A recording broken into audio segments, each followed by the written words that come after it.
Hello everyone, welcome back to the channel.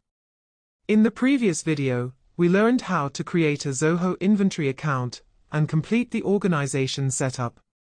In this video, I will show you how to configure the basic settings in Zoho Inventory and how to add your first product into the system step by step. These settings are important because they help you customize Zoho Inventory according to your business needs. So let's get started.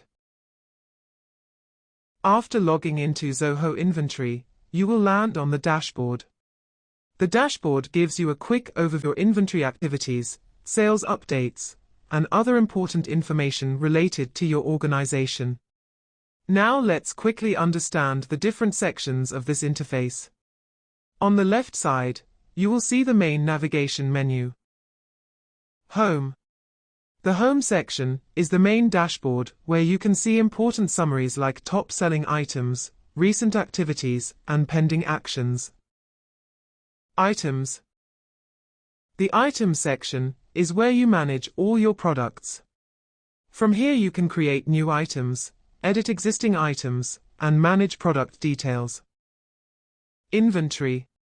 The Inventory section helps you track your stock levels. You can monitor available stock, stock adjustments, and inventory movement from this section. Sales. The Sales section is used to manage customer transactions such as sales orders, packages, shipments, and invoices. Purchases. The Purchases section is used for supply-related transactions such as purchase orders and bills. Reports. The Reports section provides different reports and analytics related to inventory, sales, purchases, and stock valuation. Documents. The Documents section allows you to store and manage important files related to your business transactions. Zoho Payments. The Zoho Payments section allows you to manage online payment collections and payment integrations. Before adding products, it is important to review some basic settings. Click on the Settings icon. Here you can configure different options such as Organization Profile, Users and Roles, Taxes, and other important configuration settings. These settings help you customize Zoho Inventory according to your business requirements. First, open the Organization Profile. Here you can manage your business information. You can update details like organization logo, organization name, industry type, organization location, contact information, time zone, currency, fiscal year, date format, company ID, etc. Make sure all these details are correct, because they will appear in your business documents, such as invoices and reports. Next, go to Users and Roles. This section allows you to add team members and control their access to the system. For example, you can create separate roles for staff members and assign permissions based on their responsibilities. Next is the Taxes section. Here you can configure tax rules that apply to your products and transactions.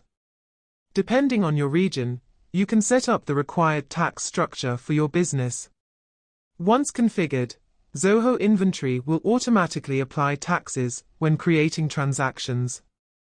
If you are working alone, you can skip this step for now and explore more setting.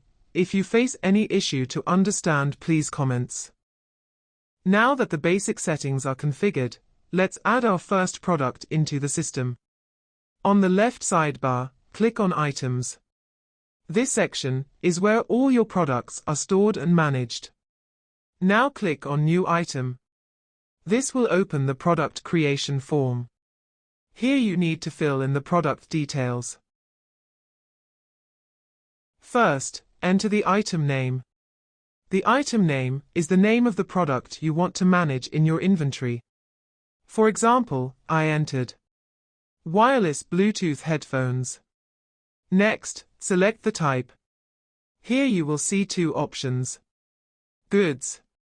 This option is used for physical products that you store and track in inventory.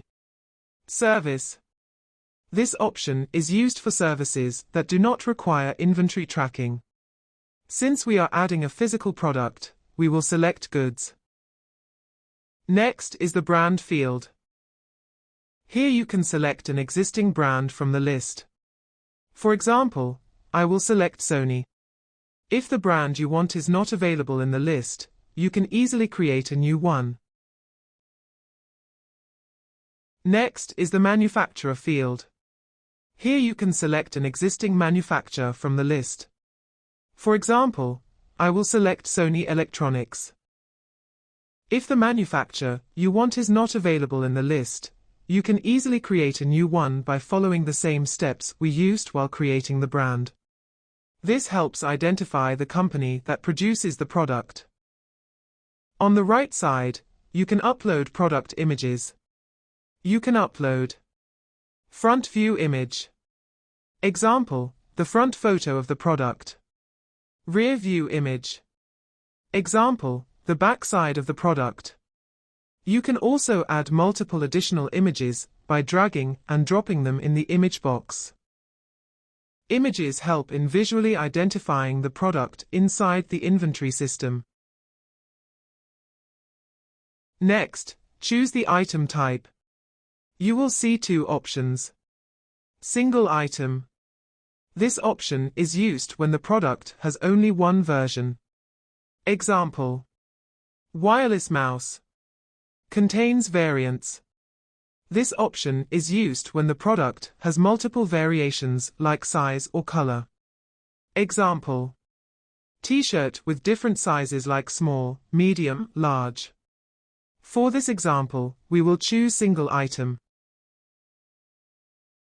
Next, select the unit. The unit represents how the product will be counted or sold.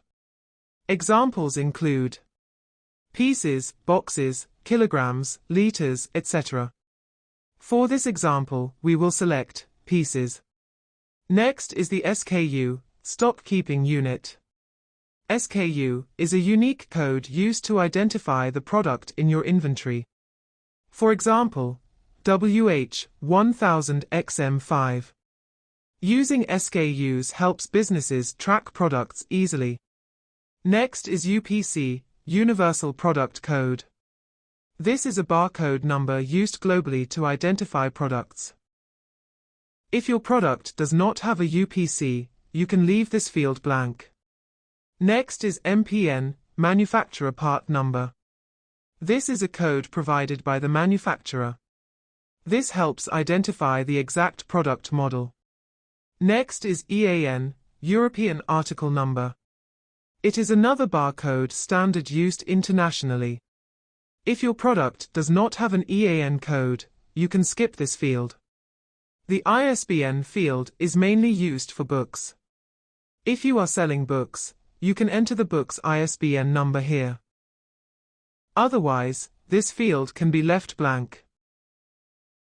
Next is the sales information section. Selling price. Here we need to enter the selling price of the product. For example, the selling price of these wireless Bluetooth headphones is $4,999. So I will enter $4,999 here. Next is the account field. By default, it is set to sales, which means the revenue from this product will be recorded under the sales account. So we will keep it as sales. In the description field, you can add a short description of the product. Next is the purchase information section. Cost price. Here we enter the cost price, which is the price at which we purchase the product from the supplier. For example, 3,200. So I will enter 3,200 here. Next is the account field.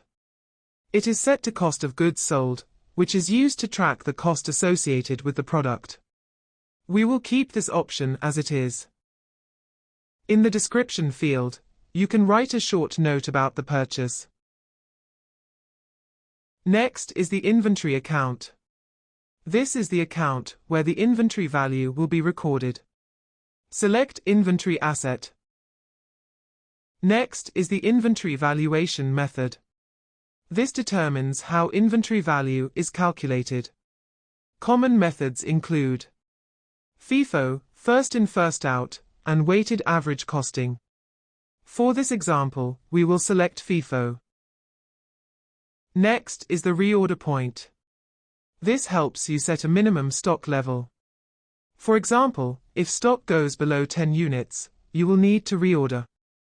So I will enter 10 here. Next is cancellation and returns. Here you can choose whether the item can be returned or not. Since headphones can usually be returned, we will select yes. Next is the fulfillment details section. This includes the product dimensions and weight, which are useful for shipping and logistics. Once all the details are filled in, click on Save. Now the wireless Bluetooth headphones item has been successfully created and added to the inventory. So this is how you can create a new item in Zoho Inventory and fill all the required details step by step. In the next video, I will show you how to create items with variants and how to create composite items in Zoho Inventory. So make sure to watch the next video to understand these important features. If you found this video helpful, don't forget to like the video and subscribe to the channel for more tutorials. Thank you for watching, and I will see you in the next video.